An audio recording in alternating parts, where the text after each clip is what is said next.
Case study 0010. A haunting in Salem with Lawrence Peters. A sheriff relocates to Salem, Massachusetts with his family, only to discover that the house they've moved into is plagued by an ancient curse and haunted by malicious spirits. Yeah. Hi, buddy. How are you doing? I'm doing all right. How are you doing? I'm all right. Yeah. I'm all right. How did you do this with this movie?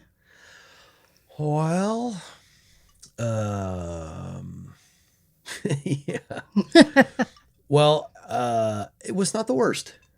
You know what? It really wasn't. Yeah. It wasn't the best. No, it was not the best. Mm-mm. No, and actually I rewatched parts of it because I realized that when I was first making my notes, I didn't have times next to anything, so I could refer back.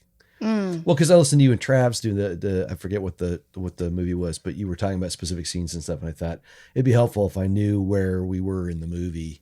Oh, so I went yeah. back and I was watching and I was like, oh, it's charming. It's all right. It's all right. This movie's all right. You know, I gotta say, for an asylum movie, it was not ugly. It was kind of nice to look at. Yeah, that's a good point. Because I did look at a bunch of watch trailers for a bunch of them. Yeah. And they all did look like they were filmed on Pixel Vision or something. Right. Or like like a public access. Yes, they often look like a public access produced movie. Mm-hmm. And I appreciate that because I know what I'm in for. Right. But this looked kind of nice. Yeah, it had some production quality. And the house, our house is haunted as well. Oh, cool. I didn't know that. No, it's an old house. Right on. Well, let's just get into this was probably the murder room. With this wall. Right. No, yeah, this used to be the outside wall, so they had to build a wall to dig the bodies. Oh, yeah. Yeah, they'd hide them somewhere. Yeah. You get it. We're sitting on top of 4 feet thick worth of blood. Oh, I can't hold on to this information because I love it so much. They did a full-on reverse poltergeist in this movie. Did you notice that?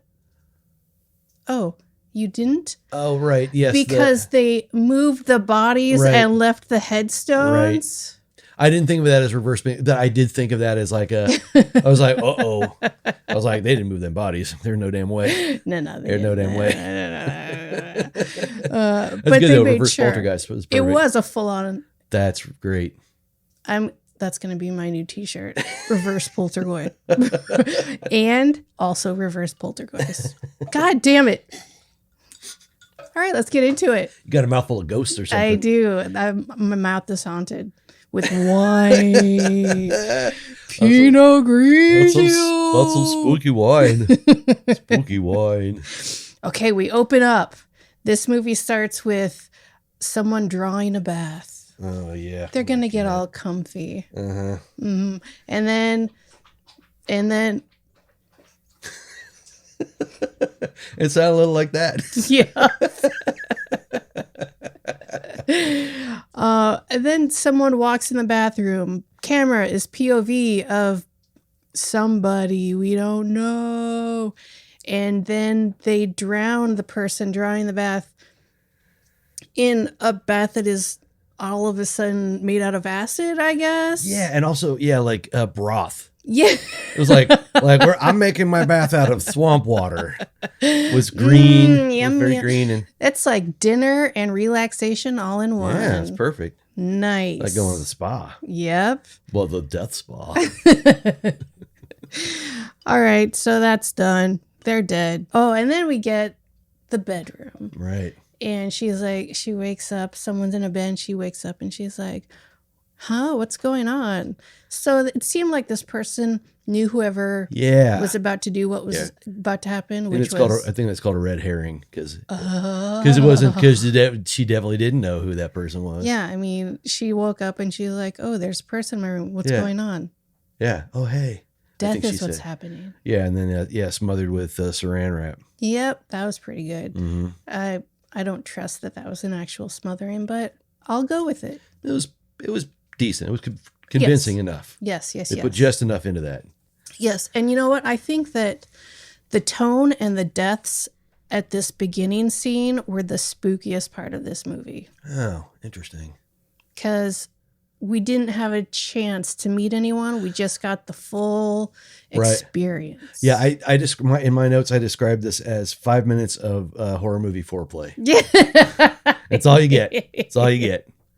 That's totally fair. Mm-hmm. And then Sheriff Dad comes home. Yep. And he's like, well, got to burn this shit down. Yeah. Yeah, I wrote down, since he was a sheriff, I wrote down that he totally went by the book on officer training. So it's like, step 1, panic. Step 2, don't check for a pulse. No. He's just like, she's dead. I'm not touching her body or nothing. She's just That's dead. gross. Oh my God. I'm not going to feel if she's so warm, if I could resuscitate her or nothing. She's dead. Yeah. Step 3, don't call for backup. Nope. And step 4, burn the place down. Yeah. Hide all evidence. Yep. And burn yourself with it. Yes, because Well, it just makes total sense. I mean, what else? Like, what else you do? Yeah, it's like, well, I was really glad that he poured the gasoline on himself, because I was like, if you're gonna burn that gorgeous house down, you better go with it. Yeah, definitely. And then he lit a match that had no head on it. Yeah, he had some strike anywhere matches that he couldn't strike anywhere. I mean, if you're gonna have movie magic matches, at least paint a match head on it, because that was just a piece of wood he was put on against there. Oh, for sure. And it made me mad, and I wanted him to burn. There were plenty of those moments in the movie where I was like, you could have gone just an inch farther. Yeah, no, just 5 seconds of your time. Right. That's it. Yep. So then he gets pushed out the window. Third floor by who knows? I don't know. I can't imagine who it would be. And then, I don't know, heavy metal or something. I don't remember. Yeah, the soundtrack. I don't, honestly, I just made that up. I don't remember the soundtrack at all. I remember thinking it's not horrible, but it could be so much better. It's wallpaper. Although there was a point, and I couldn't find it because I didn't have the spot numbered, but there was a song that I was like, the name of the song is Dub Hauntings.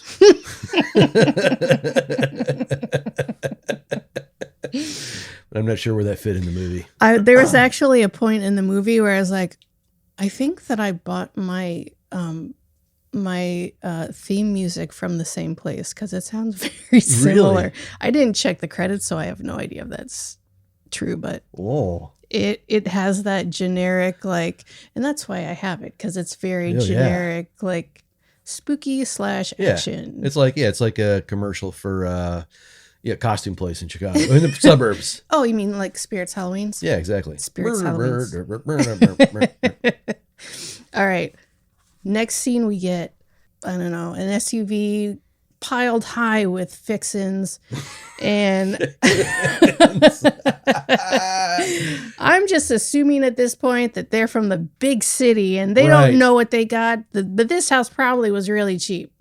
Turns out it was free, but I was pretty much on the dot, because that's what this movie is. They pull up and the teen daughter is like, ugh, you have got to be kidding me. Yes. Because, gross. A giant, huge, gorgeous house. Beautiful. Yeah. Gross. Victorian house. Man, seriously though, like if I had seen that, I mean, I was also a weirdo, but if I had seen that as a teenager, I would have been like, oh, there's going to be so many fucking nooks and crannies to explore. Yeah. I would have loved that. You and me both, sister. I would have looking for secret passageways. Yes. I would have explored the basement. Dumbwaiters. Attic. Mm-hmm. Yeah, all of that shit for sure, 100%. Cold storage places. Oh, and cold spots. I found another cold spot. Yeah, like a warm spot in a pool, but ghosts instead of pee. There's ghosts in this pool. I don't know. Did that make sense? It made sense. It totally made sense. Well, so my take when that car showed up, I was like, probably going to be a new sheriff. And then he gets out. Yep. New sheriff. It's like when the zombies get on the phone on the walkie-talkies in Return of the Living Dead. And they're like, send more officers. Send more paramedics. Yeah. Yes, exactly. Yeah. The ghosts are like, we need another sheriff.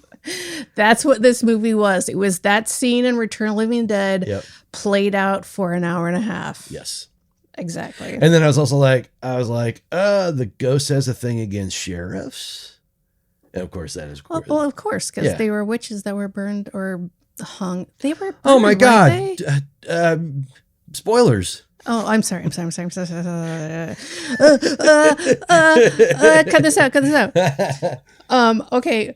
The one thing I found hilarious about them, like getting up to the house and they're talking to the mirror, like it's so Oh, hilarious. yeah. Like, but all I could concentrate was on Dad's gigantic belt. His belt was huge. I didn't even notice the belt. Oh my God. It was insane. It was like 3 inches thick. Like a weightlifter belt or something. He just didn't take it off.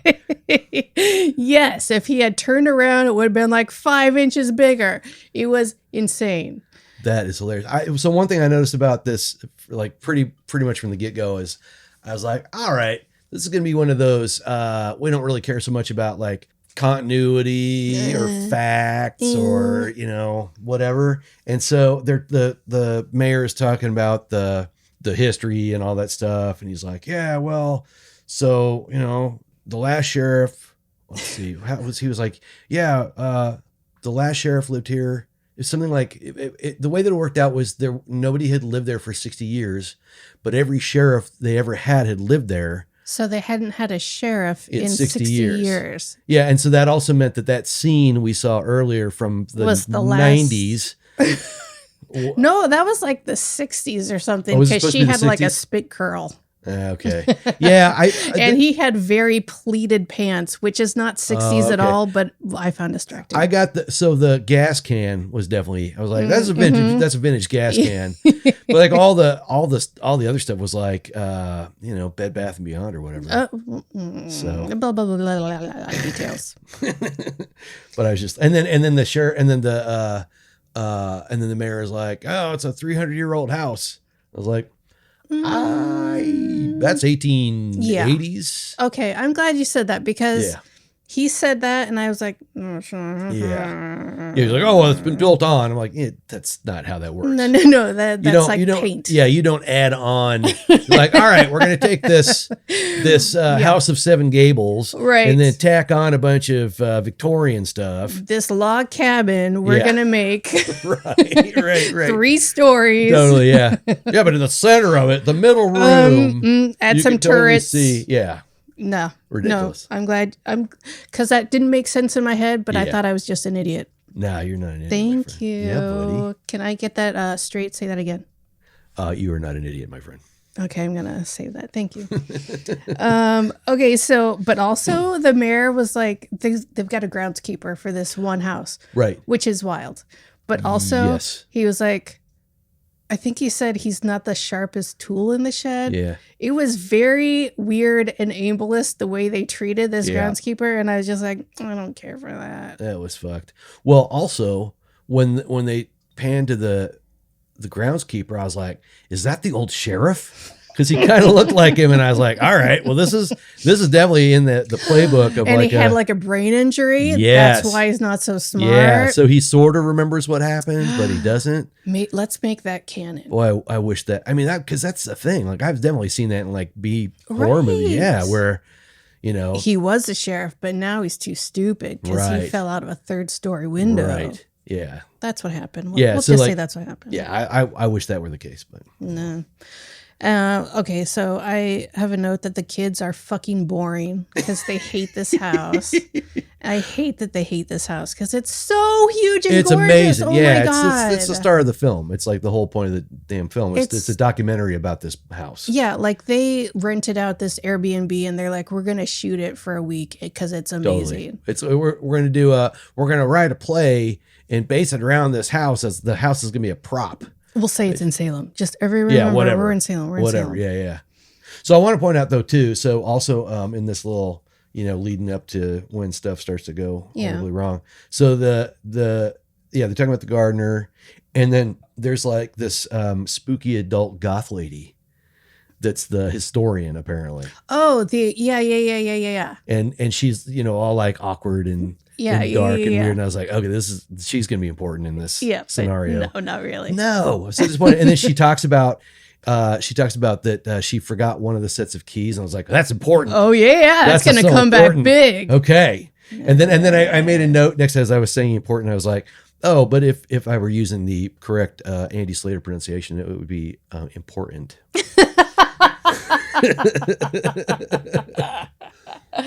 Cut that. Just kidding. Okay. So and you're talking about the kids. Yeah. So like then the next thing is the daughter has just moved in. She's like, I'm gonna pick my room. I get the biggest room, and what luck! Like the room she picked is pink. Like as soon as she gets in there, and it's got chocolate details on it. Like she's just already laying on her duvet or whatever the thing is, the fancy thing on her bed, and perfect. She's looking at her computer, and she's been there for weeks. Yeah, she's just like, I don't have a care in the world. Lucky teenage girl. Yeah, she gets the whole attic. Or I assume, I don't fucking care. Who knows where that was? It might have been another building. It's in an outbuilding. It's in a shed. And then they do a scene where the son is I think his name is Kyle. I'm not sure. Yeah, it is Kyle. He's unpacking and he packs like a fictional boy.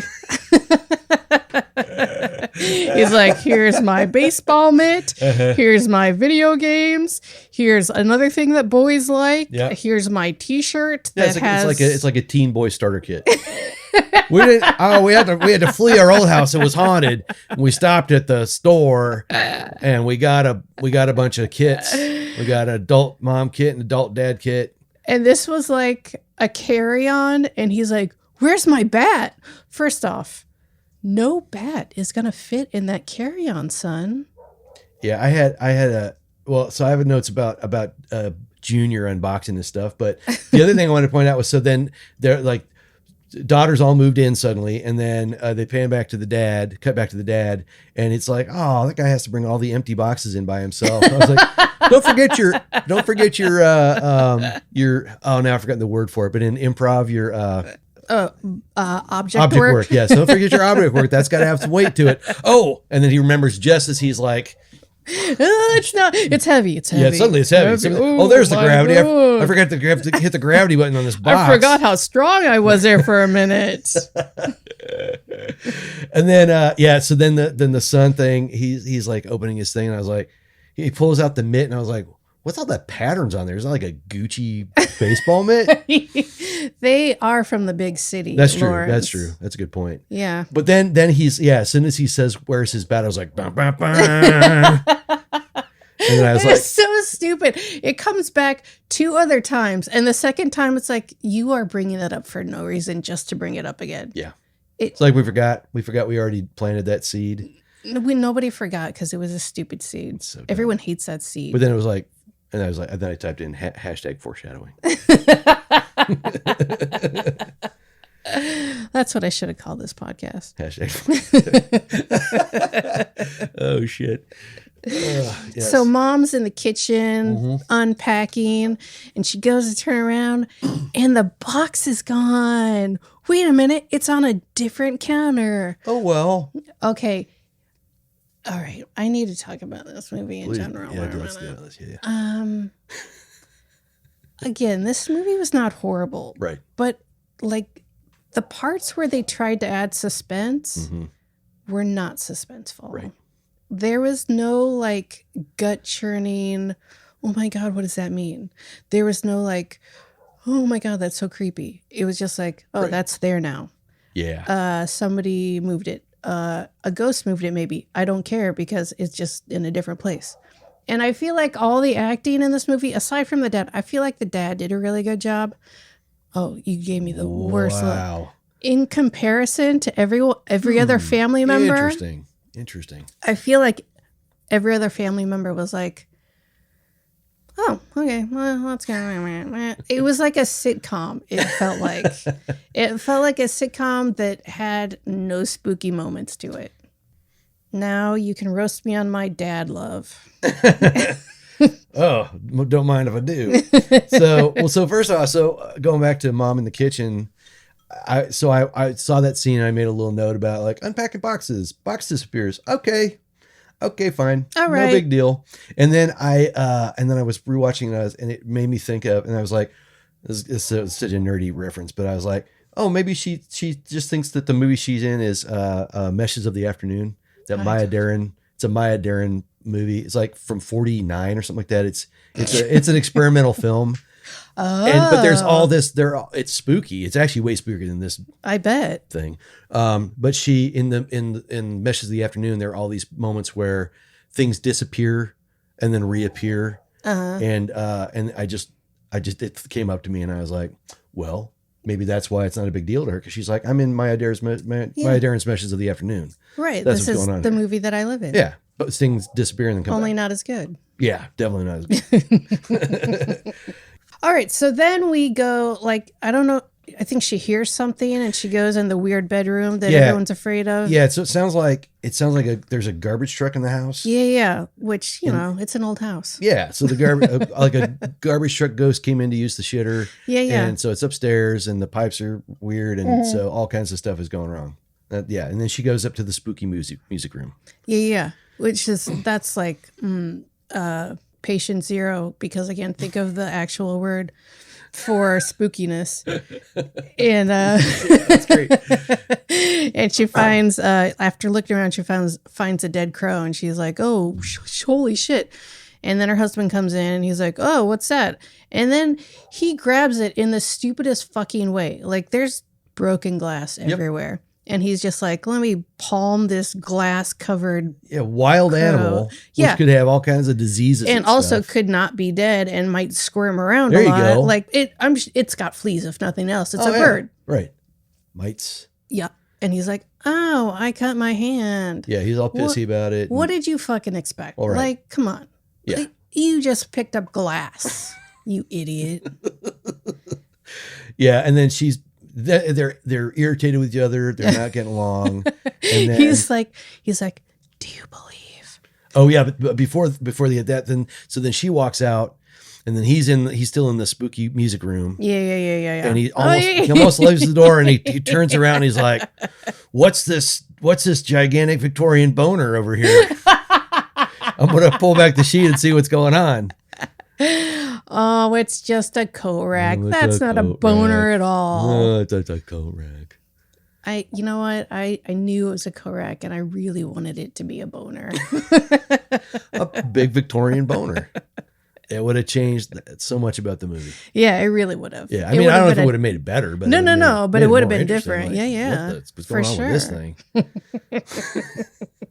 So then they're getting ready for bed. Oh yeah, and he's like, do you believe? Like, he says it really quiet, and she says, in what? It was like the weirdest response. I was so like, terrible. And I was like, what? Are you mad at him because he asked you a question? And he's like, I don't know. He was just like, in ghosts. And she's like, what? You're an idiot. It was the weirdest conversation in that movie. They were having completely different conversations, and they just glued it together. Yeah. I've got extensive notes on this section, if Tressa, if you don't mind. Oh, please do. So I was like, all right, then cut to infomercial about witchcraft. If you've never tried witchcraft, consult your doctor. and then he's getting all frisky. And, oh, gross. And she's like, and then she makes a erectile dysfunction joke. Yup. And I was like, what is going on here? Uh-huh. And then he's like, go take a shower and we'll do it. Yeah. Oh, yeah. And then I was like, okay, well, so from the side, I'm like, is that like a dummy wig that guy's wearing? Okay. Can we talk about his fucking hair? Well, and I think I figured it out too. So yeah. No, you need to shut up right now. Okay. Because I need to talk about his Okay. hair. But I also described it as it's either like dummy hair or like Three Stooges hair. Either way, it looks like a wig. And then I was like, God. and there's so much chemistry between them. Oh, There's so all this much chemistry. chemistry. And then you started to say what she said, but it was like that was like a classier version of that's what she said joke. Because she's like, just take 5 minutes, and he's like, I hope you're talking about the shower. And she's like, that's my line or something like that. Yep. I was like, whoa. Yeah, it was gross. So either they don't know that's what she said genre. They're unfamiliar with jokes. Okay. Yeah, that's a good point. And also, like, I mean, their chemistry was so strong that I don't think. Yeah, okay, I have so many things to say now. Like weed poison is what their chemistry was. Like rat bait. Fucking terrible. It was so weird to watch. Yeah. It was uncomfortable. Yeah, I agree completely. Okay.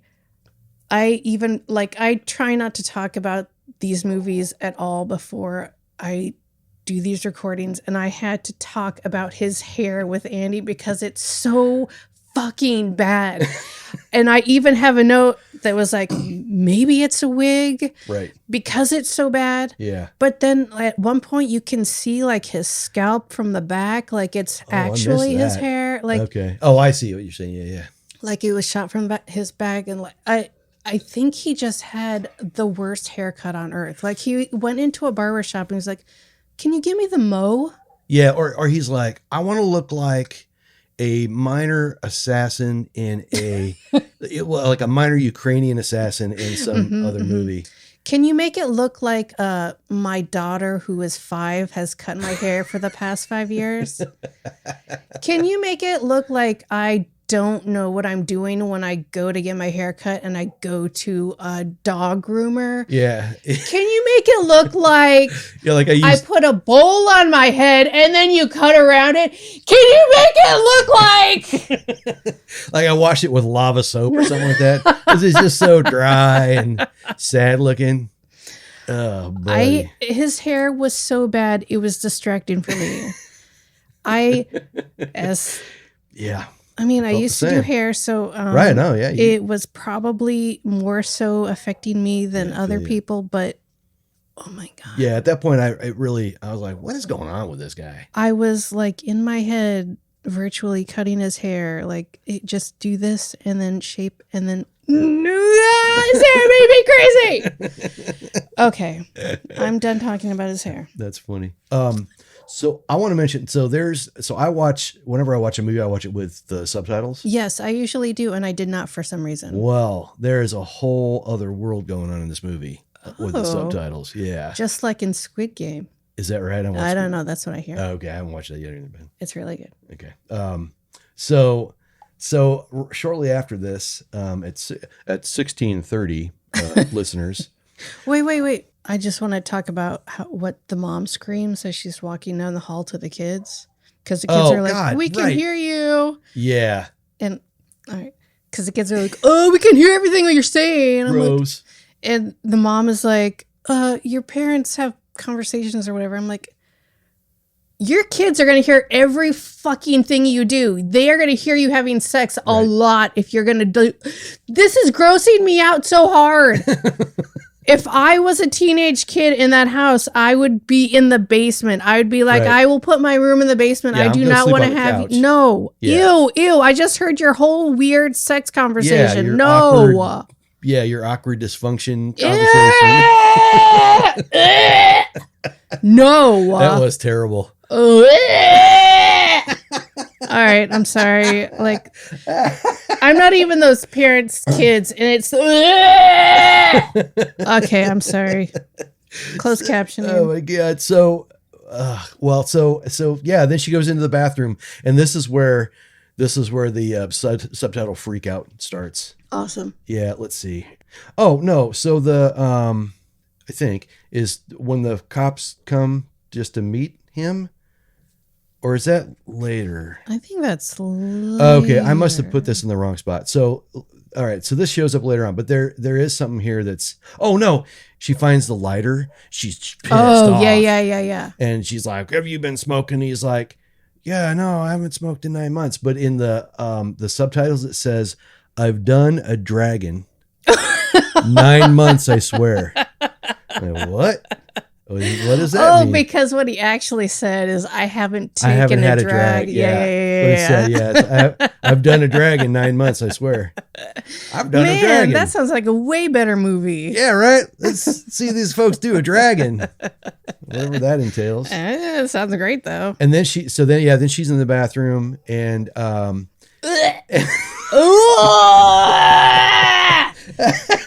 pulls the hair out of the drain. Before that happens, there's others. The subtitles are amazing because I think she's looking in. She's looking in the mirror. Mm-hmm. She's checking herself out. She kind of smiles at herself, and the subtitle. There's nothing else. She's not saying anything. There's nothing. There's no sound or anything. Yeah. And then suddenly the subtitles are like applause.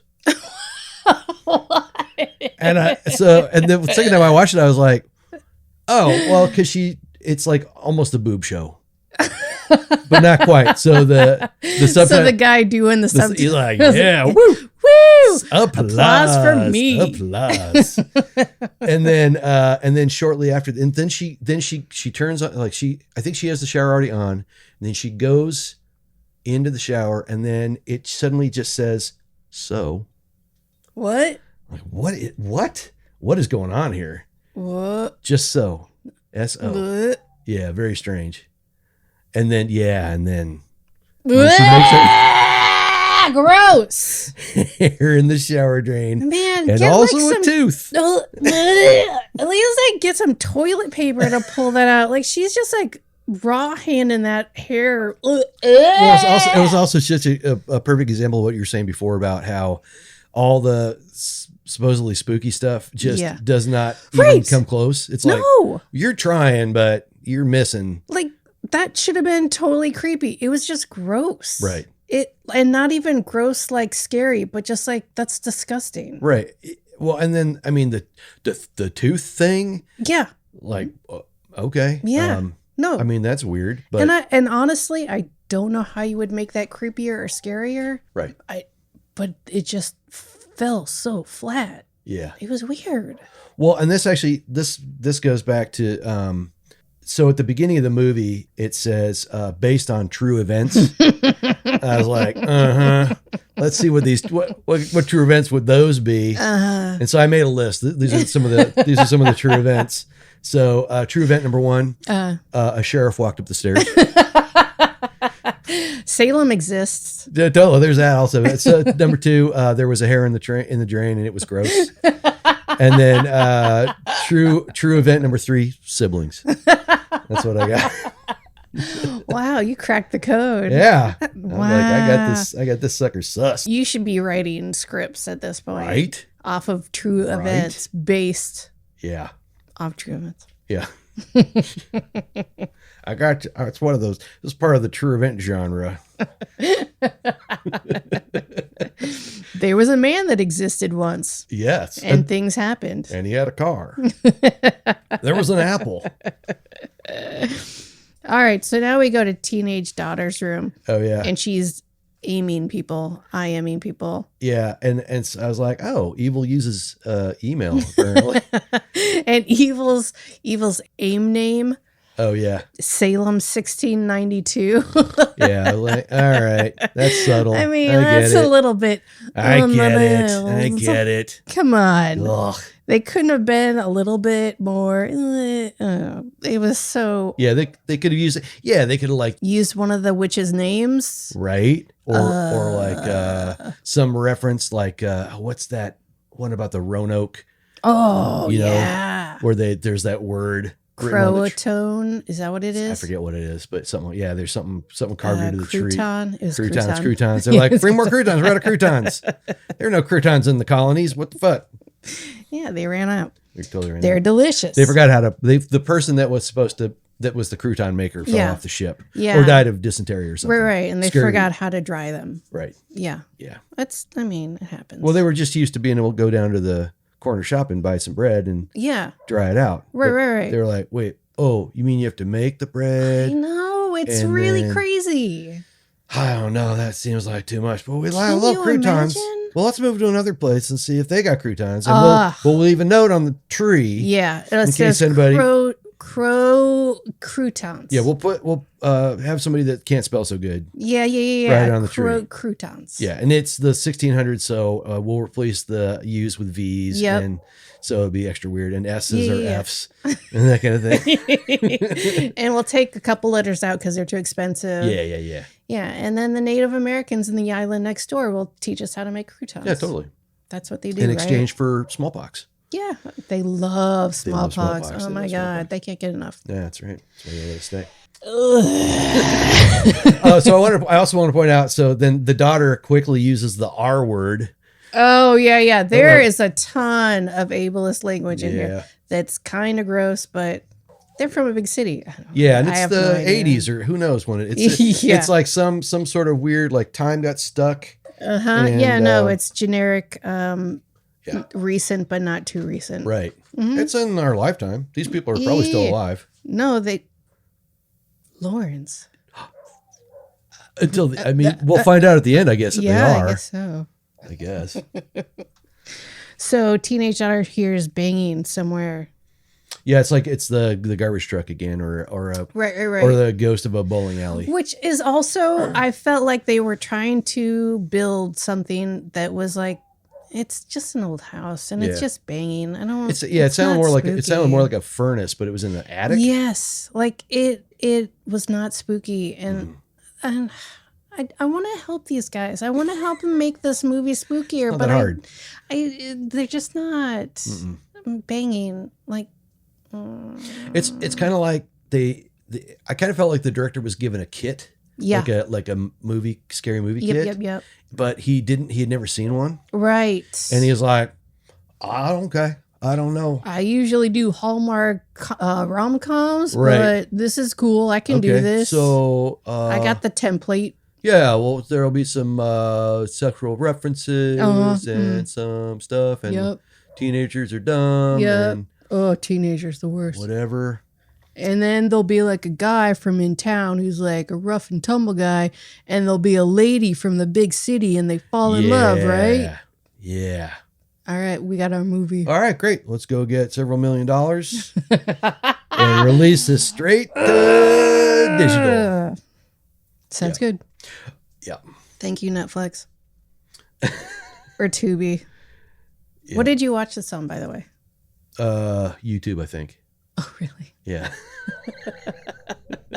Yeah. Oh, and actually, and what's funny that you asked that right now, because so the next note I have is there's the return of the Victorian boner. And then it turns out this time it's like, nope, it's my muddy wife. And now I'm awake. I guess I was tossing and turning. But then, it seriously, it was like you get 4 minutes of movie and then it cut to a commercial. Yeah. So then what you got? What do you got there? Then I think we either go back to teenager. Well, okay. My note is Ghost in the Machine. Ooh, nice. Period. Snore. Period. And I don't know if that deals with the teenage daughter's computer or if there was like some kitchen appliance. I don't remember. Is that the one where there's a scene where she's finally really unpacking, and her unpacking is the weirdest. It's even weirder than I don't remember her than the son. Yeah, there's a point where she's got this little tiny carry-on case, and she's pulling out all these framed pictures and drawings. Right? Yes. I was like, what is this all about? The only thing she packed was framed photos. Oh well, we only have 5 minutes to get out of this house and move 100,000 miles across the country to Dad's new job. Where's my full-length mirror in my carry-on? Oh, Kyle's bad is in here. Damn it. Oh, and it smashed all my pictures. Yeah, it says, and she's pulling all these pictures, which is just like, what is going on here? Yeah, I think, and then she keeps talking to Salem 1692. Right. Should have just been Salem 69. That would have been much more evocative. I know. Like a sex ghost. 69 420. Yeah. Nice. That'd have been so much better. Oh man, that would have been the best AIM name ever. I'm witchy and I'm kind of weird. And I get high and I do sex stuff. Spice Witch. All right, so Before, the groundskeeper guy was talking about stones, and the mayor was like, "Shut up, shut up, shut up, shut up." And so that's in the past. But the stones get brought up again. Yes. I think we're back to the groundskeeper Almost. doing work outside. Yeah. So actually, what I got next is there's a kitchen scene. Oh, yeah, where the mom makes a ton of breakfast for the kids and not for the dad. No, this is actually, what I got here is, I think that's later. In this one, I've got that. Oh, yeah, that is a couple days She's, yeah, it's just the mom and dad. Right. And so, yeah, the note I've got is, it's like they're meeting each other for the first time. It's like they got cast in this thing, and there was no run through or anything. They just learned the lines, and they're like, okay, you're in a kitchen, you're married. Yep. That's all. You got 2 kids. That's all you get. All right, and you're a sheriff. Hello, wife. Yes.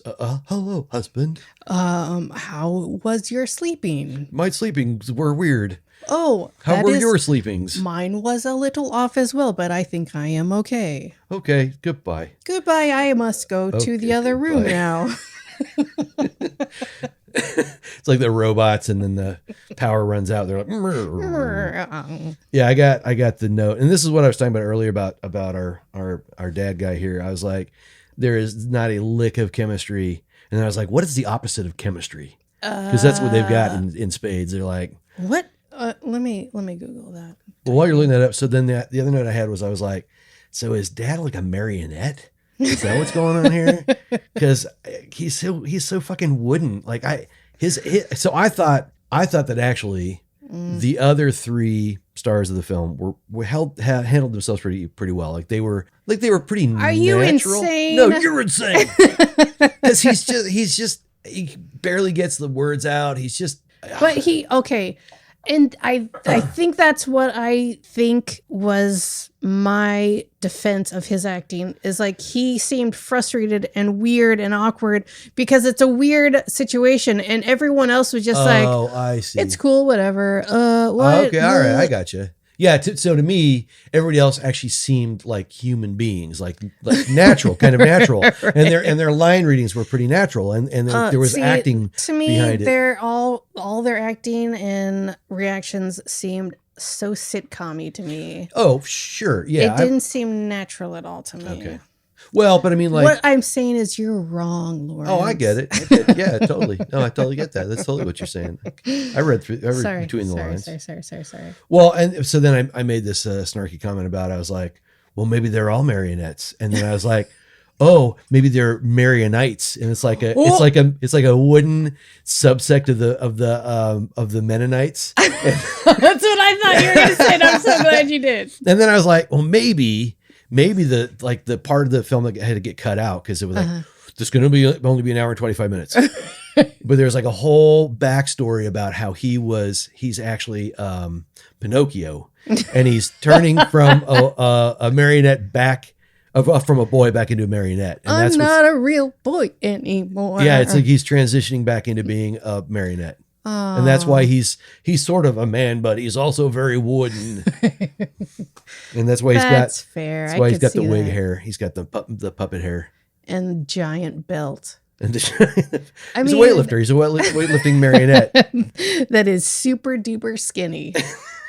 It's not a very big weight, but he's taking cautions.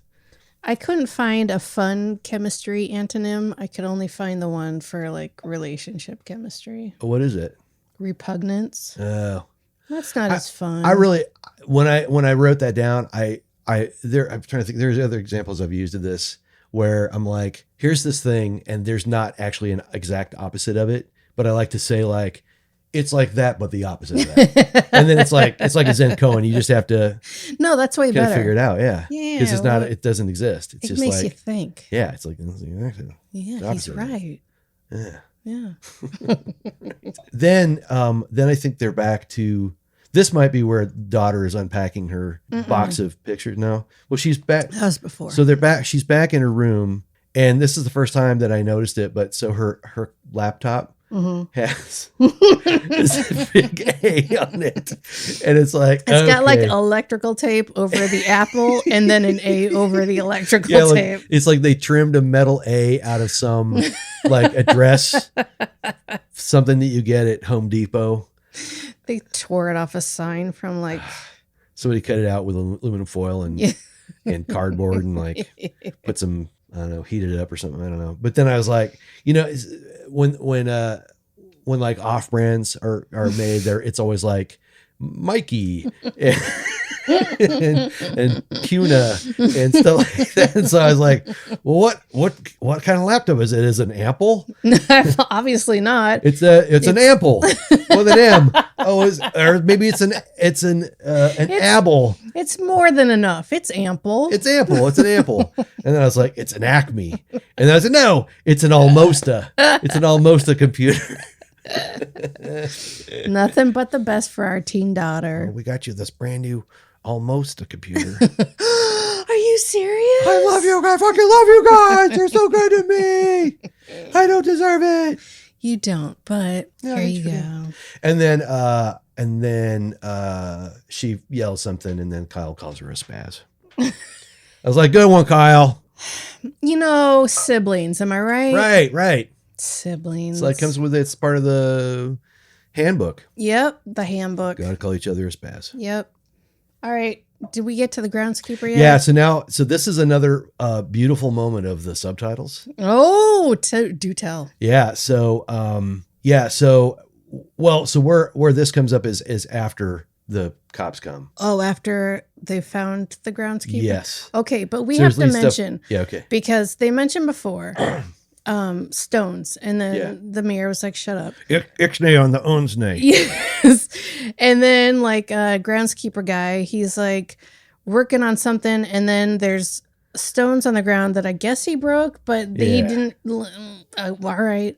He's like, I'm sorry. No. Just do over. And then something kills him, and whatever. Yeah, with the trimming the clippers. Yep. And nobody finds his body until nighttime when the dad is that's when you find bodies. Well, obviously. Yeah, I mean, it's part of the kit. Idiot. Yeah, it's part of the kit. And dad is like, oh, it's like 3 a.m. I better go for a walk outside. And I guess he may have heard something, whatever. But he went outside and he finds groundskeeper hanging from a tree. Right. Calls deputies. Yeah, so the groundskeeper's name is McSwain. Okay, yeah. But the way that it comes up on the subtitles is Mix Wayne. I was like, ladies and gentlemen. More like Dick Sway, am I right? Dick Swain. We call him Dick Swain. I'm not going to tell you why.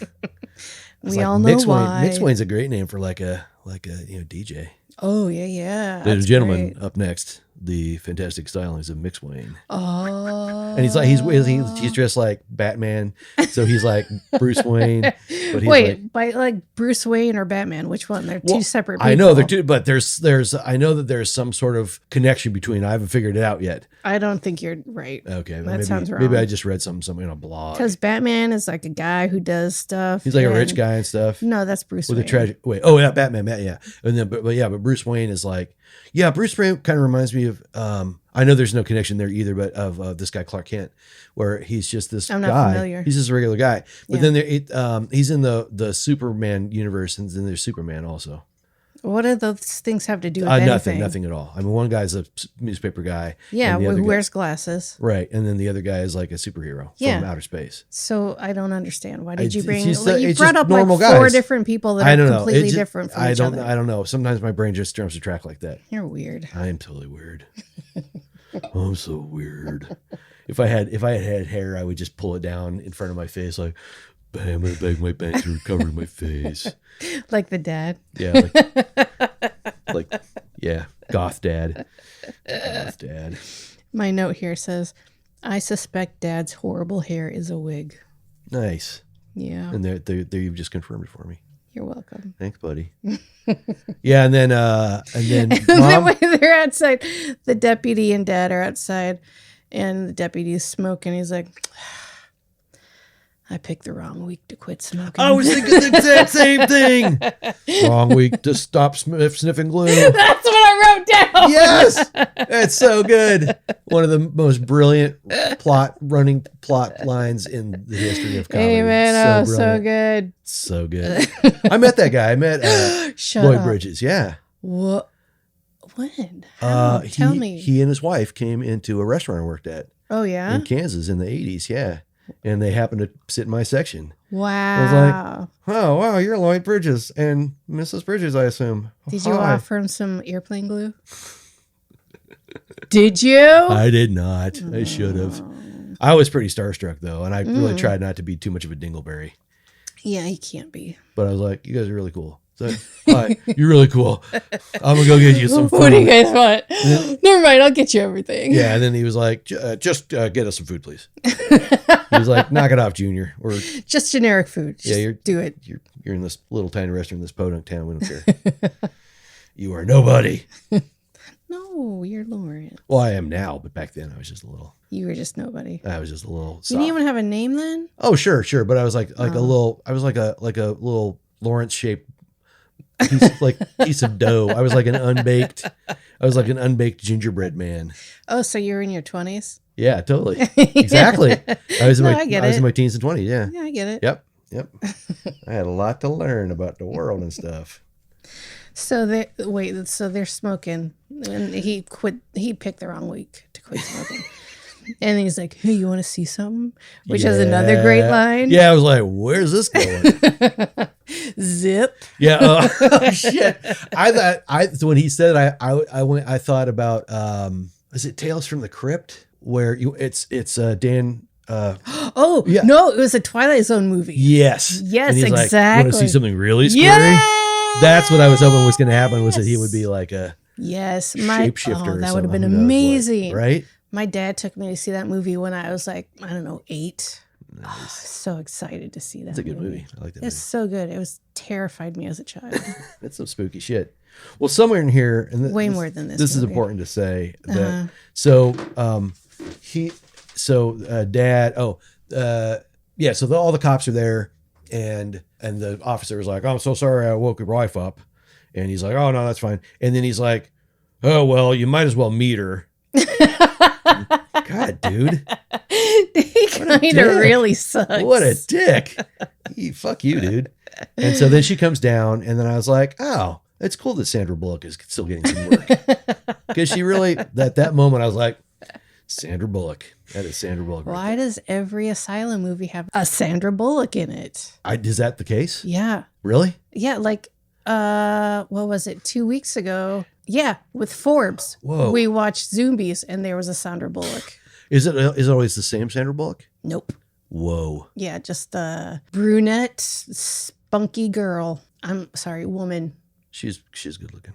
She is a good looking woman. I like Sandra Bullock a lot. She's awesome. She is great. She doesn't have the best luck in picking good movies, but no. But sure likes Speed, though. I'll tell you what. Yeah, that movie. Good Lord. Ding ding ding. That was a good one. That was a good one. Yeah, it was. So then the next thing I got. Do you have anything else after the smoking and all that? Oh yeah. Because, right. Because yes, that's when we get the key plot point of the reverse poltergeist. Right. They left the headstone and they bodies. They moved the bodies and left the headstones.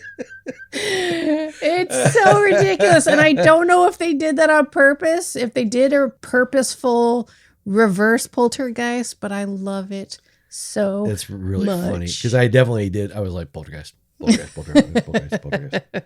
Well, so when this happens, when he's talking about this and he's like, oh, well, we're on the grounds of the courthouse where all these witches were executed. And he's like, yeah, there are 18 more stones besides this. And I was like, oh, that's it. 19 hangings. Yep. It's witch executions done. Yep. We're done with the movie. It's done. Yep. We know what happened. Done. Roll credits. And I was like, and then play Paul Hardcastle's 19. Because it's all about the 19. Like that's what keeps coming up is 19. Like on daughter's computer. Yes, it is. Like, 19. You should have written this movie. I really should have, right? Yeah. Maybe I'll rewrite it and I'll just send it to him. I'll be like, hey, here you go. You know, I've been thinking like, because I do this every fucking episode. I'm like, we should write this better. Right. And I think that's what I need to do. I think I need to just like sit down and write a novelization of the better movie. There you go. And then sell that and then be rich. Yeah. Ding, ding, ding. Yeah. Yep. You're welcome. I think that's a great idea. Thank you. That is your new job. Ladies and gentlemen, you heard it here first. Right. So we learned all of the witches were hanged on the property. Yep. And so was the groundskeeper. What does that mean? Was it symbolic? What? What? Well, and I also got, and I have and I was like, oh, well, that's like the one piece of his accurate, like historic accuracy.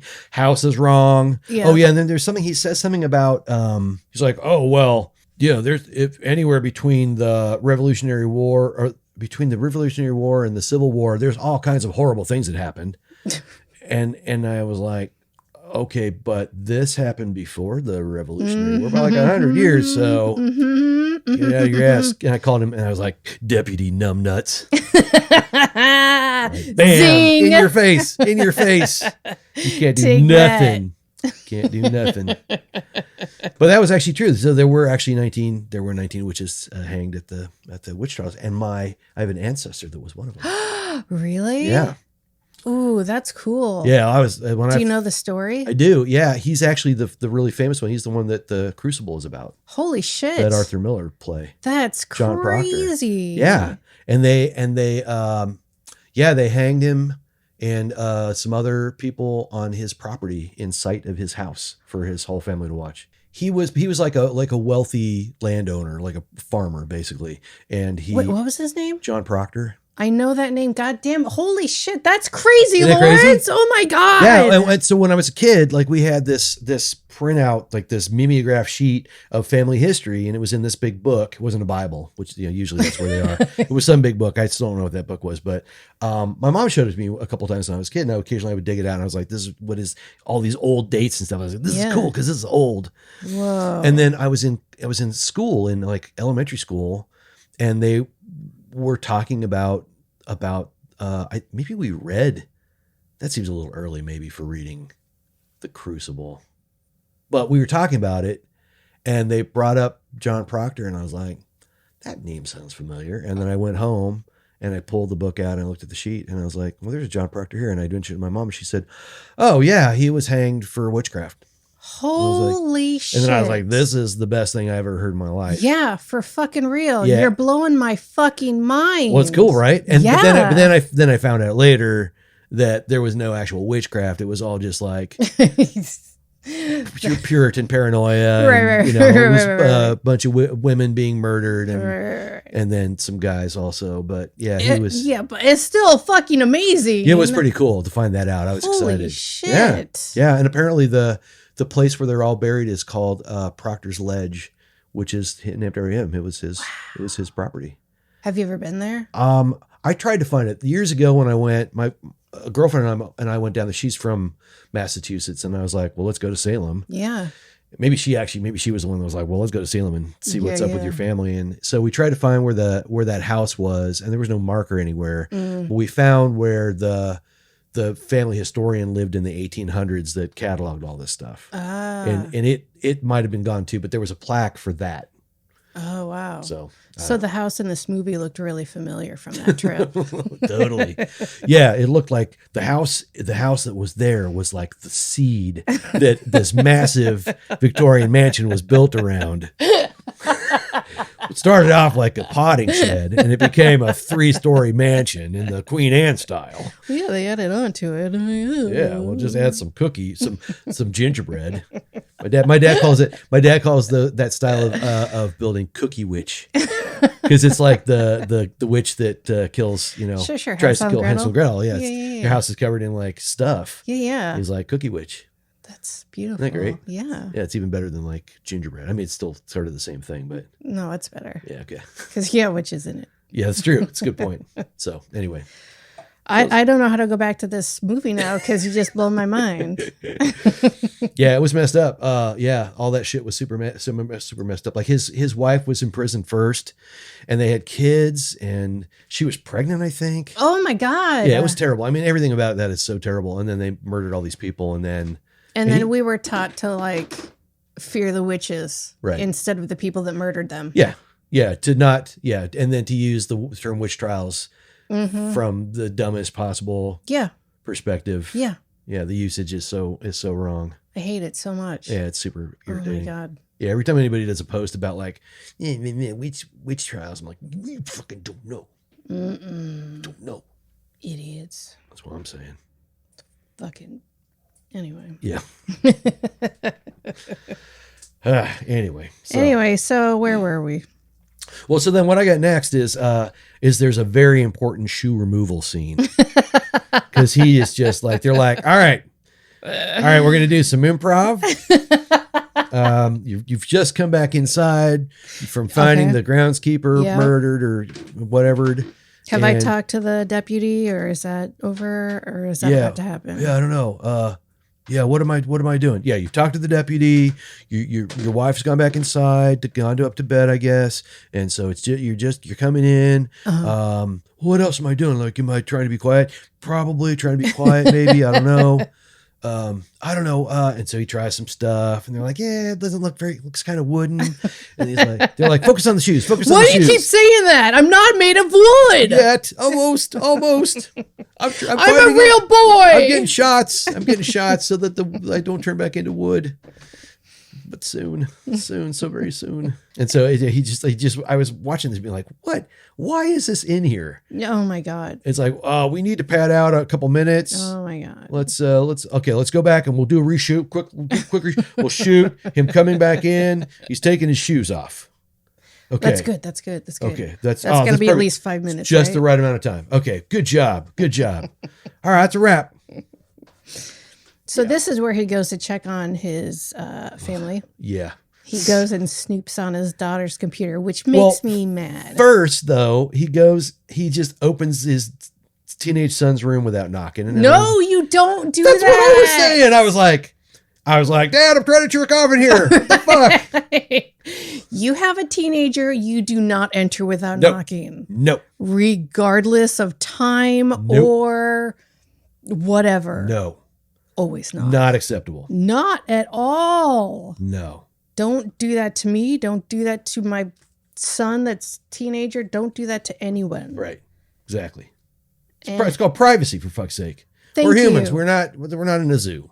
Thank you. That's how you get trust issues, is by having people just swing the door open. Yeah. Well, maybe if you're a marionette, you just, it's different rules. You just like, that's true. Because you can't really help yourself. I'm on strings. I can't help. I'm pushing the door open. I didn't mean to, but my strings did it. It's the hand of God above me or something. I don't know what's going on here. Okay, so then he opens the door to his teenage daughter's room. Yeah. Also, without knocking. Or I guess there's no door. I guess there's no door. I think because I think she's in the attic or some weird upstairs space. So she doesn't have a door at all, which is also bullshit because no teenage female is going to go without a door. Right. No way, no how. Mm-mm. Oh my God, especially that bitch. No. Nah.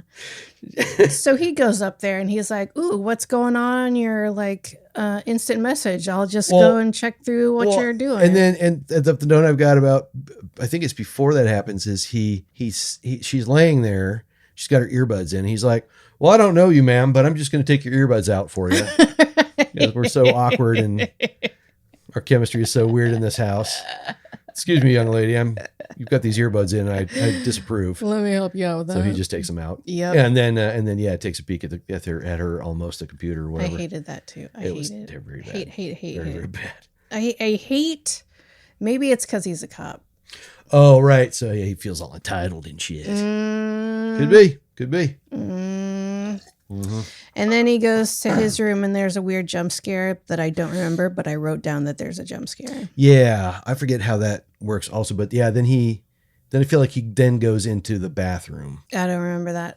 But Yeah. also leading up to this jump scare and after this jump scare, it was so uneventful. It was just a jump scare. It Fair was enough. like no build up, no nothing after. It was just like, I wonder. here's a weird lady that is covered in grossness. Oh, I think the jump scare is in the bathroom. Could be. Because he's in the bathroom, probably to wash his hands after handling his shoes for 20 minutes or whatever. and then he's like, and I was like, bathroom. Yeah. Bad things Yeah. happen in Once horror you movies. close the medicine cabinet, there's going to be something behind you in the That's right. mirror. That's right. Yep. That's how it works. That's exactly how it works. And sure enough, that was what happened. And then, this is where I get in trouble with Tressa Slater. So I'm like, he gets stuck in this emotional loop where he cannot get out of it. He's stuck, and he's like trapped in a paper bag, and he's trying to find his way out. And that's what it looked like to me. Just the look on his face, he just looks so lost. Okay, let me just back up here for a minute. Maybe he's not the best amazing actor of this movie. However, he showed more emotion than anyone in this entire movie. No? Okay. I guess. And maybe it's just that he wasn't. Well, maybe so. All right, maybe this like the scale, the emotional scale it has to be acknowledged for this film. So the most of the emotional scale is from A to B, and he goes like all the way to from A to C. So he's just lapping. He's lapping. Right. He's Like running instead circles of around like just smiling, he just has a blank face. And there I can interpret something new from that and like put my own emotions into his blank face. Oh, okay. That makes some sense. You know, like that Russian experiment with film. Yeah. Mm-hmm. Oh yeah. Mm-hmm. You get it. I do. I totally do. It's a good reference. You're welcome. So, okay, next morning. Yeah. So then I had the exact same note. I was like, at 40 minutes in, Sheriff Wayne is like, what? No breakfast for me? Because the kids have like a huge pile of eggs and bacon and all this Yeah. other stuff. And mom is still making eggs. It's like And fucking, still- it's like, yeah, they have like lead actor craft services and he's like the boom guy or something. He's like, he what? doesn't even get a bagel. No, they're like, there's coffee on the curb out there. There's a coffee box out on the curb. It might be cold. You have to cup your hands and pour it in and drink it out of your hands. You might have just lick it out. Yeah. And then, and then the daughter, whose name I have no idea what it is. I forget what it is too. She vomits in her breakfast, Oh, that's right. which was hilarious because then Kyle's like, I'm done. Yes. And then he has, I think, maybe the best line in the movie, What's that? which is, Dad is like, go look after your sister. And he's like, this is way above my allowance grade. It's like, oh, that's good. That's a good one. Because it's like, it's the pay, above my pay grade is like Right. a thing. And then, but like, we've tailored it subtly with language so that it's coming from the mouth of a teenage boy who probably has an allowance. Perfect. So Put that in the trailer. Yeah, it's like, okay, this is like an onion. It's like got so many layers. Peel back and you just don't know where you're going. It's amazing. Okay. I don't remember what happens next, except for Dad is going through. Dad is in another room that I don't know what it is, and he's carrying a box that has like. It says files really big on the box, and it's like somebody went over the word files in marker multiple times so it's visible to the camera. Okay. It made me laugh so hard because it's like, oh, is that where the files are? This is part of my Halloween costume. I'm a filing clerk, and so my box has to say files on it really big so that people can tell what my costume is. That's what we're doing there. And then along with his gigantic belt, he has like the highest waistband. Oh no. I can't get over that. I missed that. Oh shit, I missed that. And like he's got like zoot suit level waist like right under his nipples. Good Lord. I love the dad so much.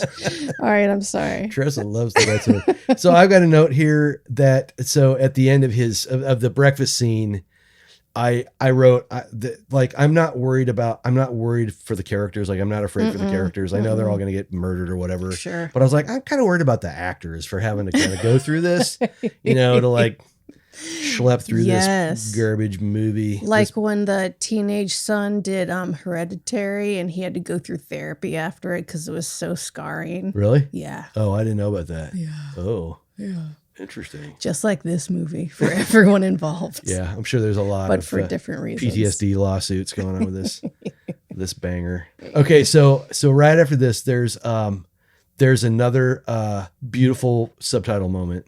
Ooh. So he drives into town. This is when he drives into town. Sure. So he goes whipping by. There's like a couple on the side of the road with their car is busted down, Mm-hmm. and what. So between what they say and what it says on the subtitles, the combination comes out to, "Wait, shut up, jerk." This is what this woman screams at him as he drives by. Like, what? Didn't she just tell him to fuck off or something? So you can't really hear what the first part is. It's something else, but she does say jerk, but she doesn't say wait. Yeah, why would she? Wait, shut up, jerk. This doesn't make any sense at all. Wait, car that's speeding past, Yeah, shut up. It was great. You're a jerk. I was like, wow, I wonder, did those two get paid for reading this movie? Like she has lyrics. She has lines. She should. That's true. Yeah, get residuals and stuff from this sucker every time. Every time we watch it. Yeah, every time we watch it on watch YouTube it like 5 or more whatever. times. Yeah, yeah. and then I have a little snarky note about exposition because he ends up in town. And Is that when he talks to the mirror? Yeah, and it's like, okay, this is when he puts all the pins in the board. It's like, blah blah blah. I mean, blah, we blah, needed blah, that blah, because blah, blah, blah. I had no idea what was going on. Well, I mean, kind of. Yeah, I mean, I knew from from the pretty much from the minute I started watching the movie, I was like, yeah, okay, there's gonna be witches. Uh-huh. It's gonna be some hauntings because it's called haunting in Right. Salem.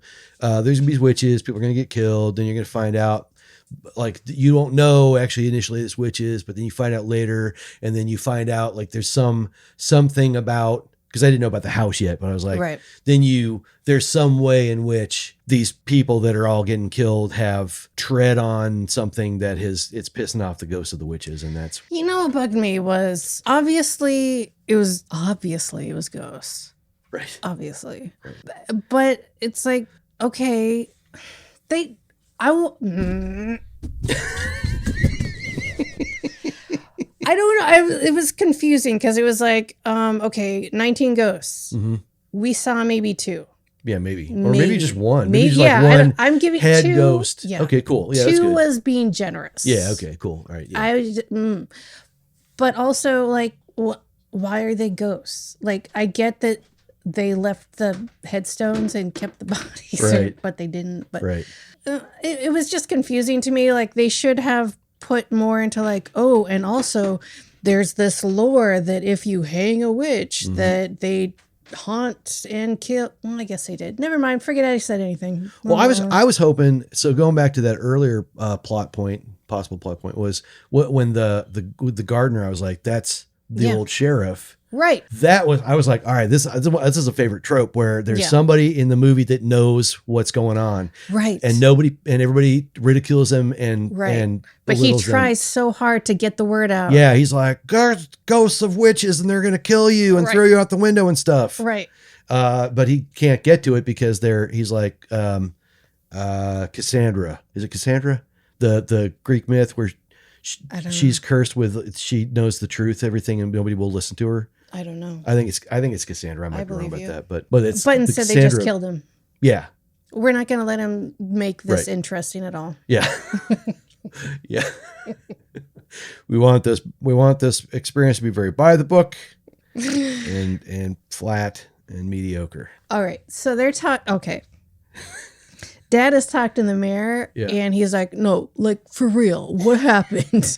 What's going on in this house, you guys? And the mayor was like, oh, he's like, what happened to the last guy? And the mayor's like, okay, so here's the deal. The sheriff was fine, whatever, but he started to get a little weird once he moved in and became sheriff. Really? Is that what happened? Is that what's happening? Because really? Every fucking... Really? And that was 60 years ago? You don't fucking say. He was fine until he moved in, and then he killed everybody, as you guys think, because he really didn't, because it was a ghost. But okay. Yeah. That's fine. That's fine. Reverse poltergeist, that's fine. And then we go to the daughter in the house. And she's vomiting and sick and whatever. And she starts to pull her tooth out. Yeah. And she finds it painful to pull this tooth out. Yeah. But she's going to keep doing it. Right. Why did she keep doing that? It looked like it hurt. Yeah, because she's possessed by a witch or something. Stupid teenagers. You know, they work against their own best self-interest. Well, somewhere in there, the mom is, going through her stuff and finds a book maybe of drawings. I forgot about the drawings. Yeah, and my reaction was like, she was like, "Ooh, my daughter's an artist. This is really good." Like, and goth. I had no idea. Go so goth. It's interesting. Yeah. Why doesn't she like this house? She's so goth. And then the realtor / historian lady comes, and I was like, goth lady. She's gonna be the good witch that like takes care of it, and she's gonna get rid of the ghost and save the day. Right. And she doesn't do any of that. Nope. Yeah, I've got goth lady returns, and then the next note I've got is instant hot water. Because she, right? Wait, because the door is open, it's right. ajar, right. and she needs to like talk to people instead of like knocking or calling or whatever. Yeah. She's just like, door's open. That means I can do whatever I want in their I'm house. Look in the kitchen. Yep. And then she's like, oh, I guess I'll just boil some water instantly. Yeah.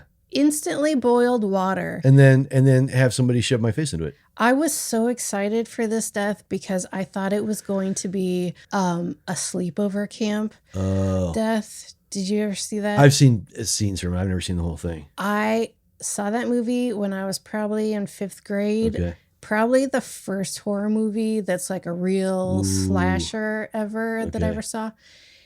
And there's a scene, spoiler, where the chef, like this big stupid chef that everybody hates, is boiling this huge pot just like that. And he's going to boil corn for the next day or some shit. Okay. And somehow he pulls it and pours it on top of it as it's boiling.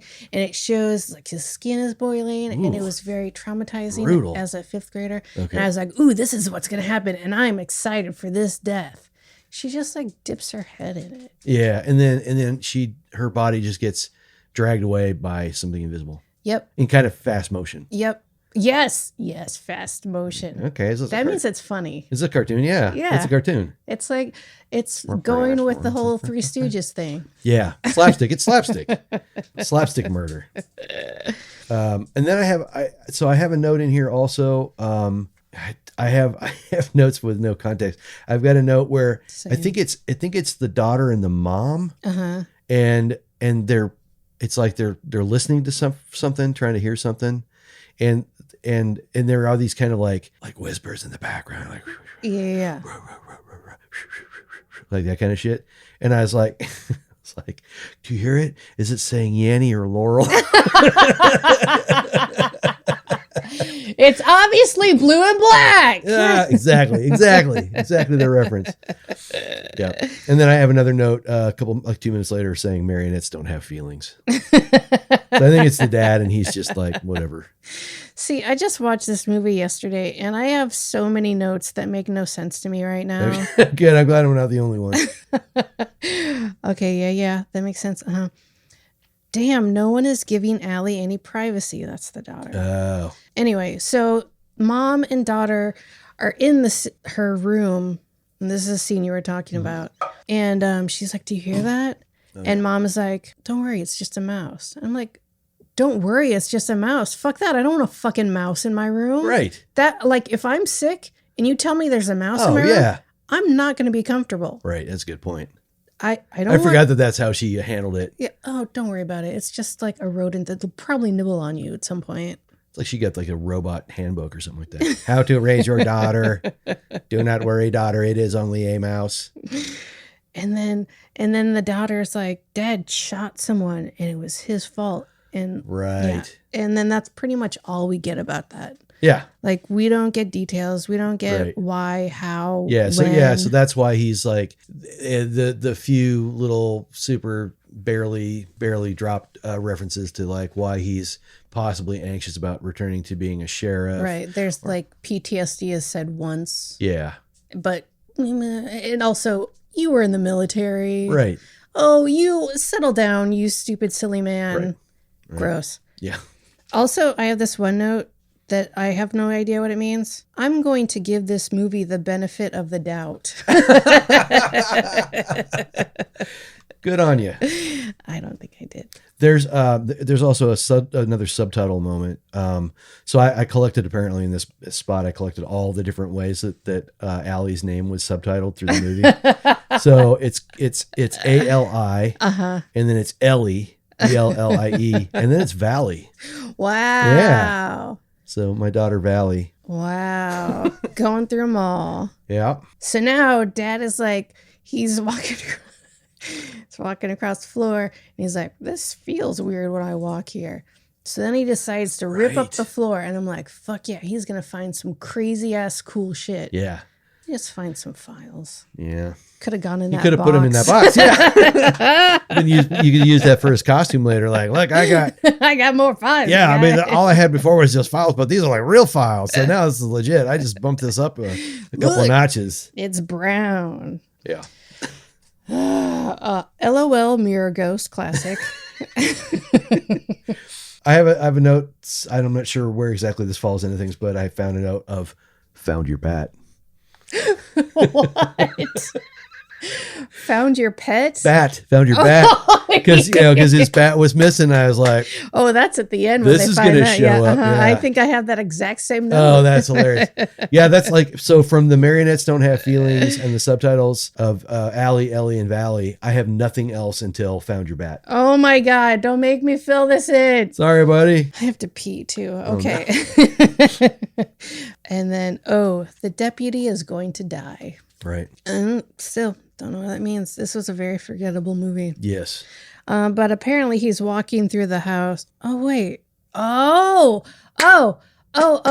So mom called the deputy and is like, we need a hotel. And dad is like, what? That's fuck you. And so the deputy comes and he's going to take everyone except for the dad to a hotel. And the deputy comes and he's like, I'll go look for your daughter. I'll go get your daughter while you guys talk. And dad's like, yeah, you better fucking whatever. And then the deputy is going through this gigantic house, opening all the doors. Mm-hmm. And that whole house could go for a can of WD-40. Oh, honestly. Yeah, for sure. Maybe some carpet. Yeah. It's creaky as fuck. Yeah, right. He goes to Kyle's room. I don't know why he's only going, he's going back and forth between the bathroom and Kyle's room because he hears his name or something, but he's only going to these two rooms. Okay. And at one point he looks under the bed. Like he's looking for a teenage girl, so he looks under the fucking bed. I think that's where they keep them. When those teenage girls aren't on the clock, they store them under the bed. And then, yes. And then he's like, I'm in Kyle's room, but I can hear it in the bathroom. But every time I go in the bathroom, I don't see anything. So I'll just put my ear up against the wall and see if I can hear it. Stab in the skull. Yeah. That was a great stab in the skull. Yeah, I loved it. I'd forgotten that, yeah.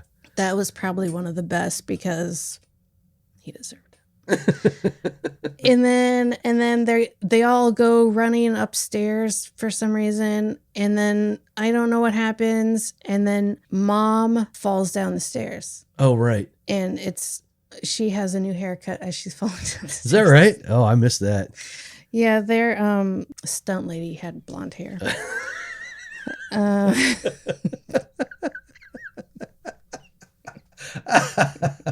By this point, obviously, since my last note is "found your bat," I was done. It moves fast from now, so I got like 3 pages of just like quick notes. So we're just gonna do let's this do it because I gotta pee. Yeah, fair enough.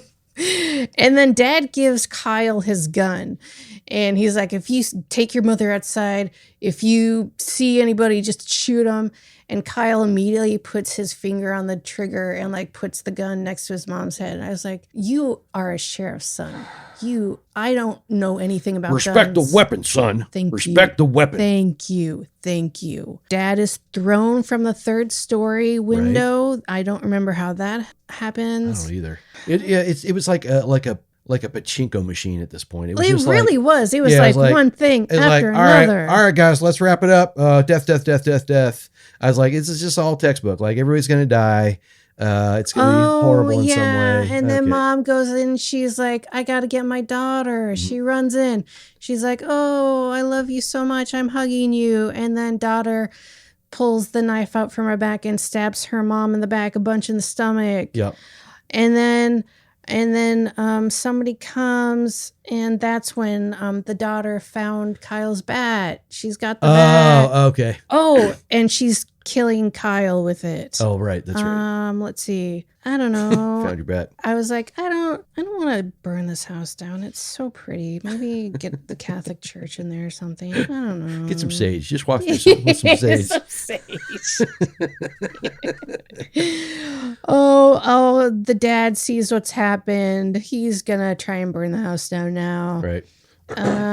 I guess he didn't know what happened last guy, but why not just get Molotov cocktails and throw them in from the outside? That way you're out of danger's if some way. weird shit's happening, then maybe get the fuck out. Allie's in the scary room. A boy ghost witch monologue in a robot voice is not great. I don't know what that means. Oh, wow. He stabbed her. Oh, Dad stabs daughter in the shoulder, Allie in the shoulder. Okay. And then she dies from that stab wound. Sure, that makes sense. I don't know if that does make sense. No, I think she's still alive for a minute, isn't she? Because isn't she the one that kills him? Yeah, probably. I don't know. I think so. The last. Yeah, it was just a blur of like. Dead. All right. Yeah. Violence. Well, we're at a budget. It's just. Let's wrap this up. Yeah, we're almost 125 minutes mark. Yeah. Let's just call it quits. I got pizza coming. Yeah, we got this Airbnb for like another hour. Let's do this. Yeah. Well, we should clean up. Yeah. We got to peel the stenciled paper off the walls and clean up the fake blood. Dump out the instant hot water. My last note of the movie, I think, has been proven incorrect. Okay. Well, no, it's not incorrect. I'm not going to say that. My last note is I didn't hate that ending. Oh. But since I don't know how it ended. I don't remember how it ended either. And I just watched it yesterday. Maybe I did. I don't remember how it ended either. I just remember, he died. They all die. They all die. They all die horribly. Remember. Yeah. I have, I don't have anything else. So I did make some notes about the cast. Oh, please do. So one note was, I was like, when I looked it up, I was like, I know that name, Bob Oberst Jr. That's the marionette guy, the sheriff. Yeah. He's been in stuff. Yeah. Apparently. Yeah. Like he's like an acknowledged actor, but one of his other asylum roles apparently. Yeah. He was in a movie called Nude Nuns with Big Guns. Oh my God, that's amazing. Maybe they're the ones that did the exorcism on the house. Maybe. Probably. It was probably all these. It was probably like nude nuns. It wasn't witches at all. It was nuns that had gotten undressed and they were going to bathe, and and a man happened to walk by. Yep. And he was like, the woman and puritanical. And so he calls the city council and they come and murder them. Yeah, that's what the sequel is. Yeah, so that's what it was. That's what actually would happen. Yeah, prequel, yeah. And you find out oh no, they were nuns. Oh, what? And then so the woman that played the mom, her name is Courtney Abiati, I guess. Okay. And I was like, pretty solid. I know I didn't at the time know that I was going to make enemies with my friend Tressa over this, but I was like, this is the note I had. I was like, she takes care of business like a manager at an Applebee's. That's how she acts. That's fair. That's a fair assessment. Thank you. And then I also, this is one of my first notes actually was a note about how, so apparently this was directed by Dick Van Dyke's grandson. What? Yes. What? Yeah. And before I even discovered that, I wrote down, This seems like Dick Van Dyke's grandson. no, what I wrote down was this movie was directed like the script was made out of old meat that had to be used before it went completely bad. Like, this is sniff test. It's got a day. We got a day. Let's use this crab meat up. It's only little gray. Yeah, it's fine. We'll make it into salad. It's you won't even notice. You put enough batter on it, it's fine. We'll deep fry it, or we'll put it in. I'll make a casserole out of the leftovers. Yeah. Oh, you're from the Midwest. That's right. Yeah, that's right. Lawrence, do you have a better title for this movie? Yeah, so I have a couple. Oh man, I had one on the way here. What was that? Shit. Yeah, it is lost to time. So I have Victorian House of Bullshit. I have Sorry, there is no half-star rating. I have one Hair in the Shower Drain and also a tooth in 3D. It was in 3D. What? Apparently this movie was directed in 3D. Apparently it was shown in 3D. What? Yeah. Imagine how even dumber it would be. And then I've got father-daughter reunion. Because then they come back together at the end and basically kill each other. I've got Evil Uses Email. And then finally I've got The Witches of Email. That's what I got. Wow, you got a lot. Yeah. Both are completely valid. I mean, did I say both? I meant all. Oh, well, thank you. I appreciate that. I said both because I have two. Oh, what you got? I got They Moved the Bodies but Kept the Headstones. And then I have Nice. A Cab in Salem. Ooh. Yeah, right? Ooh, that's good. All cops are bad in Salem.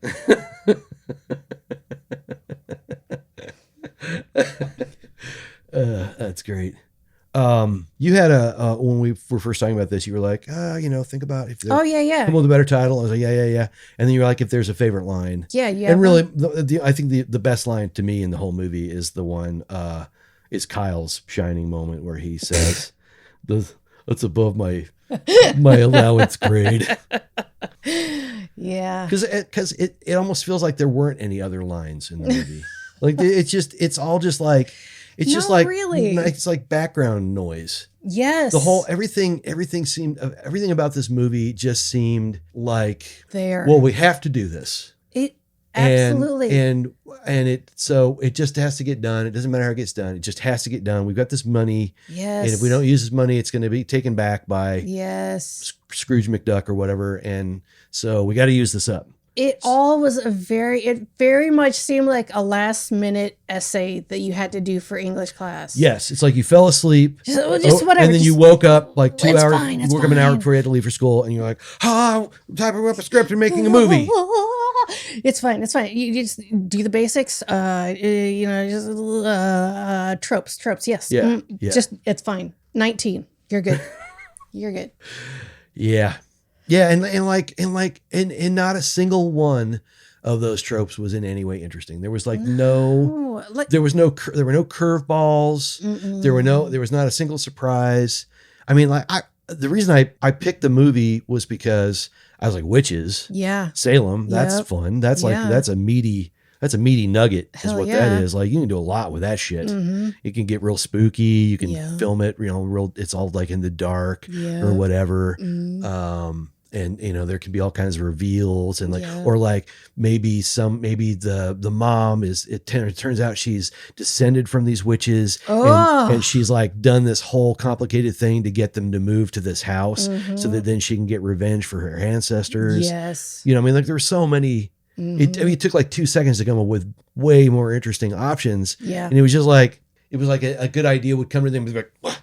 That's stupid. Get that away. Get that away. They had like a fly swatter for anything that was remotely interesting. Yes. Like this movie, like I was absolutely not expecting a Conjuring type movie because it's the asylum, but Right. it had the flavor of it was like the seltzer version of Conjuring where it felt like there might have been flavor in there in some point, but it's just not there. Oh yeah. Like it had so much potential and Yeah. it could have been really interesting Yeah. and spooky and creepy, but instead you had opened it and left it out for too long and it's just flat line Yeah. water. It's been in the fridge for a while. Yeah, It it kinda- tastes like ice cubes. Yeah, it tastes like freezer burn ice cubes. Yes. And Yes. and then also like the casserole that we made earlier it's been sitting in there and your water and the soda water just tastes like it tastes like bacon a little bit. A little beefy? Yeah, that's celery? Is that green beans?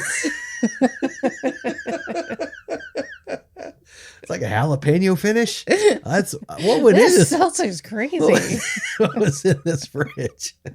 And yeah, you can also taste the baking soda that's been absorbing odor since the idea of putting a box of baking soda in a refrigerator Right. came up like 40 years ago. It's Right. the same box. It's like a vintage box. And so it's got like, actually that would have been a better movie. It would, if like, It was just about the baking soda. yeah, they moved in and there was this elaborate scene where they're putting away the groceries and there's this box of baking soda. That's like obviously a very, very old label for Right, an Arm & right. Hammer baking soda Right. box. And then it just, It's all and psychedelic. it moves a little bit. And it turns out there's like all these food ghosts in this box of baking soda.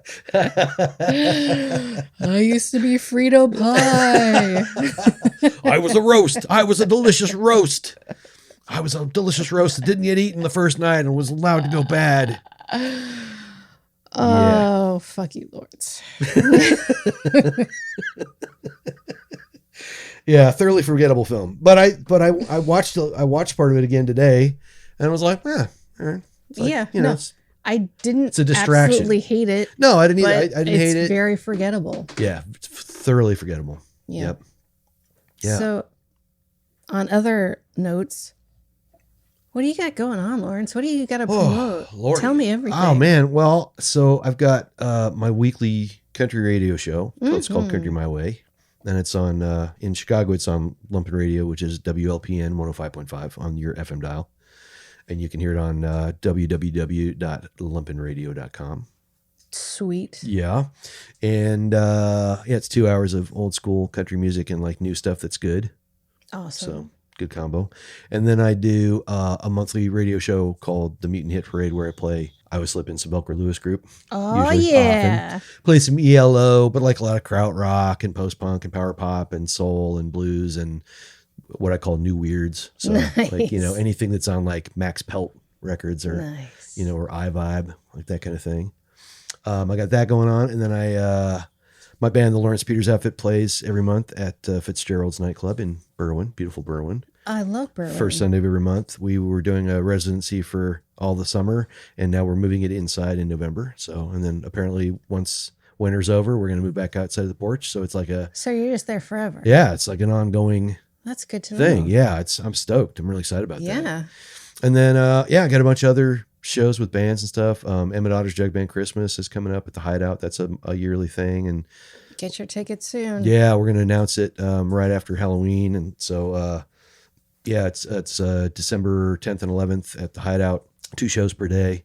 Got that going on. The Lawrence Peters Outfit is playing at Fitzgerald's for the Country Calendar Show on December 4th. I'm really excited about that.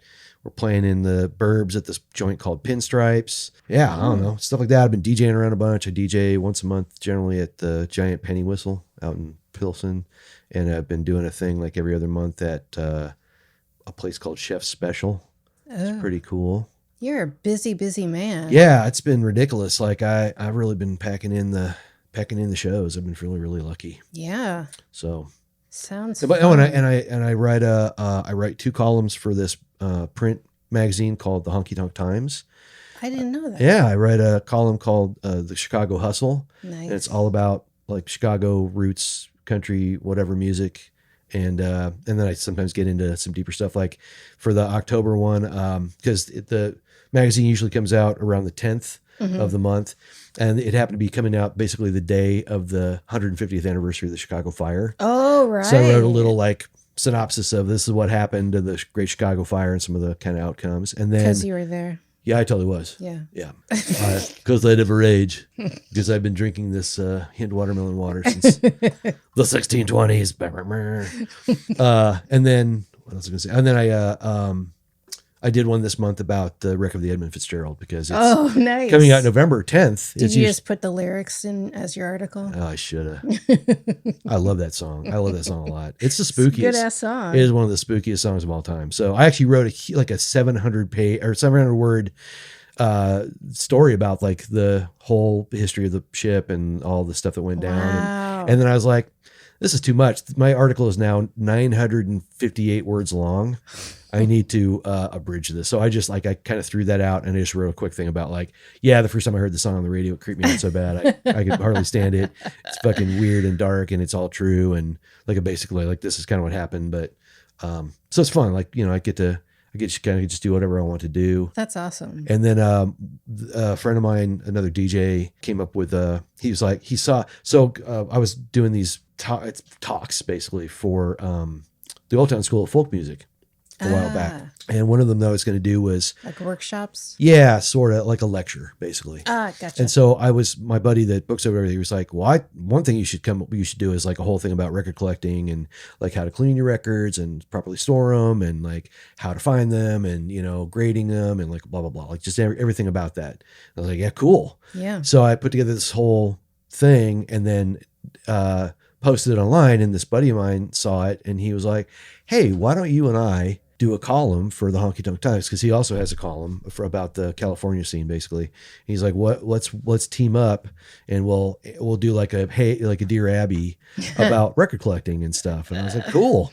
Nice. Fun. So we've been writing this. I think this was the fifth column that we'd done. That's adorable. I know, right? I hope you call it something like Dear Abby. Well, Dear Labby. So his idea was, I always forget it because I don't like it. Vinyl Reckoning. It's like, dude, I'm all about a pun. That's a little cheesy.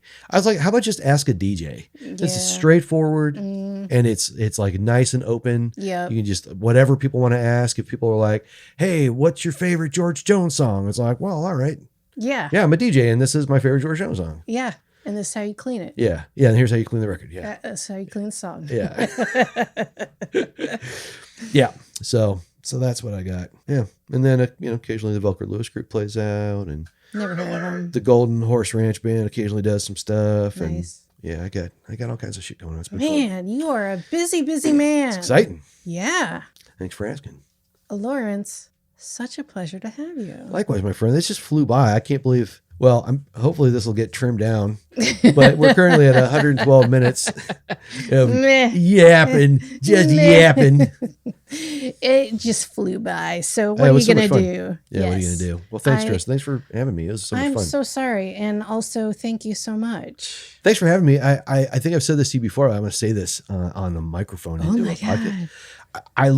God. You've always been one of my favorite people, but I was so excited that you turned out to be funny.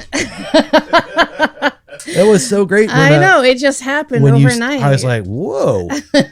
She's like a Russian doll. And like outside, she's this one cool person. And then inside, whoa. Then she's like, oh my God. She's like a comedian. And then she's got this comedy career. And that's really awesome. So I was stoked to get to be part of your Oh my God, Lawrence, shut up. I won't. Make me though. Won't. Shut up. I totally won't though. Oh my God. Yeah, so. Do people ask you what you are up to, or do you kind of I had one person ask me, and I was like, I don't know if that was appropriate or not. No, that's cool. What are you up to there, Tressa? Oh, thank you for asking, Lawrence. My friend. I am doing. I'm on the team at Comedy Clubhouse that's going to start doing shows on Wednesday nights in November. Is that like a Berwyn comedy No, it's scene? right on North and Ashland. Oh, shit. In the city, yeah. It was going to be a stand-up team, but we've moved to improv. Okay. Having a blast. Nice. Might be opening up their podcast studio soon. Whoa. Yeah. Nice. Yeah. So, that's this podcast is my pride and joy, and I'm having tons of fun doing improv again, which I didn't think I would ever have fun doing improv again. So, Oh, I love improv. it's great. It's magic. It's some magic shit. It's like, yep. That's how good I am. It's all the stuff. I mean, it's you get to the core. You get to the core and the truth. Yeah, that was some good improvising. Thank you. Oh, God. Where's Escape Me? But your object work was great right then. Thank you. Yeah, you picked up your imaginary goblet. I can't talk anymore. I'm gonna go drink some of this mead. All right. Well, thank you everyone who stay tuned to this friggin' long. That's it. Lawrence, you have any last final parting words? I'd like to thank Pickles for applying some lapping sounds when we were talking about the bathtub scene. Thank you, Pickles. That was perfect. She's good. She's good at the Foley. She really She's your Foley is. dog. Hey, Foley dog. And a little shout out to Andy Slater for he's the tech guy who hit the button that made the thing start. Thank you for the buttons. And he set up the microphones, I guess, maybe. He knows how to push buttons. Wink. Okay. Turned it on. He just came down and knocked over the water dish and Did I? Probably. well when you're looking for it, you're like, there's a water dish down here somewhere, and you were like, clonk. Kick. Yeah. That's my life. All right. See you next week, everybody. Bye.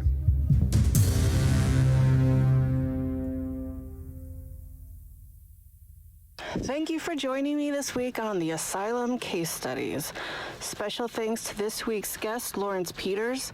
Please check out his list of links in the show notes. And to a very handsome Andy Slater, engineer and mixer extraordinaire. Make sure to visit our website, asylumpod.com, where you can find my link tree, where you can find my buy me a coffee, a wink, to support the show. While you're at it, if you found mild enjoyment in the show, I'd appreciate a rating in iTunes. Or if you'd simply tell a friend about the show, that would help me out too. Unless you're going to be a dick, then no thank you. I'm Tressa Slater, so